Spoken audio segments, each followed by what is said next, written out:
Understanding the lives of our forefathers can be very inspiring and instructive in how to live a most fulfilling life. Our story today begins with Yaakov Avinu. Yaakov is fleeing from his wicked brother Esav to save his life. And also, he's going to a place that he will get married, have a family, and become the next father of the Jewish people.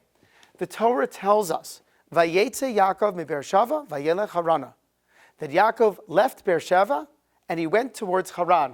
And the rabbis jump on this and say, wait a second, we know he's living in Beersheva.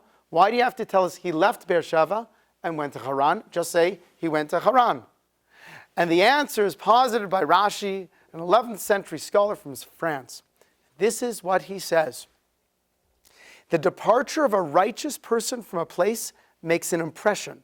At the time the righteous person is in the city, he is its magnificence, he is its splendor, he is its grandeur. Once he has departed from there, its magnificence is gone, its splendor is gone, and its grandeur is gone away. In other words, the reason the Torah is telling us that Yaakov left Beersheva was because he was so righteous, he brought so much value to people's lives that when he left, everyone knew he was gone because the magnificence and the grandeur and the splendor of the place left with him.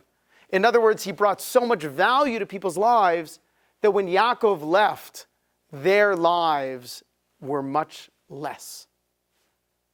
The Torah is teaching us that we should aspire to be the kind of people that bring so much value to others' lives that if we were missing, if we left, there would be a huge void in their lives.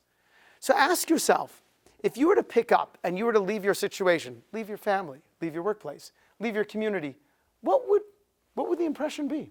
Would anyone even notice that you were gone? Unless you would say, there would be a huge void in my absence. There is work to be done. So what kind of person leaves such a positive impression on his society that if he were to leave, he would be deeply missed? Rashi just said, a righteous person. Therefore, our question should be, what does it mean to be righteous? So I want to share with you two basic points.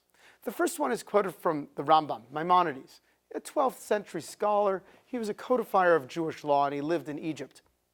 According to the Rambam, a righteous person is someone who does more mitzvahs, both in terms of quality and quantity, than sins. Ostensibly, if you want to be a righteous person according to the Rambam, you have to actively pursue being righteous.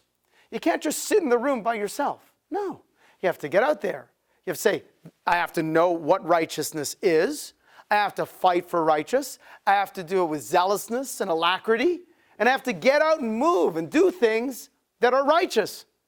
That's righteousness. The second aspect is even on a more spiritual vein. The prophet tells us, Tzadik be'emunasa yichya, that a righteous man lives in his belief.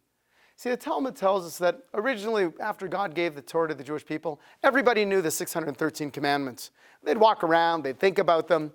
But that, after a while, became too difficult. So the prophet came and said, you know what, everyone just remember 13 primary commandments. And then, after a while, it got too tough. So everyone said, just remember the 10 commandments. Eventually, one of the last prophets, Habakkuk, said, Tzadik be'emunasa yichya. A righteous man in his belief lives.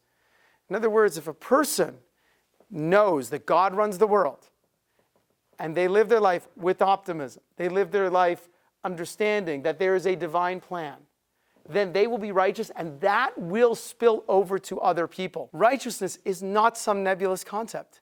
It is a very concrete quality that is a product of a person who is dedicated to bring goodness into other people's lives and being an individual of faith, someone who knows that God runs the world.